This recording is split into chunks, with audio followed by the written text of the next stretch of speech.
joy egalari narxini kamera o'chirib tur. Aziz qadrdonlar, bugungi kelgan uyimiz hamyon bobo ekan. Pishgan qish bilan sifatli darajada qurilgan ekan. Bir o'zim ko'rmay, sizlarga ham ulashdim. Birga ko'rib chiqamiz.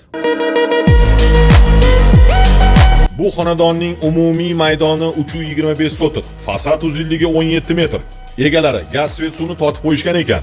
Uy taxminan 30-40% bitirib qo'yishgan va shu uyning ichki qismini paltarag'ish bilan ko'tarishgan ekan. Xullas, uy korobka hisobida bo'ladi. Egalari kadastr hujjatlarida muammo yo'q deb aytishdi. O'zingiz uchun baraka qilishdan oldin tekshirib olishingiz uchun ruxsatni berib qo'yishar ekan. Joy egalari narxini 38 ming deyishyapti. Az qadrdonlar ichingizda aniq o'ylab olsanglar qimmat. Joy egalari ixtiyoriga shu narxga qo'yib beravering deyishdi. Lokatsiyasi joyida, hamyonbop narxda har bir takliflariga ko'namiz deyishdi. Qiziqqanlar ekranda egalarning raqamini qoldiramiz.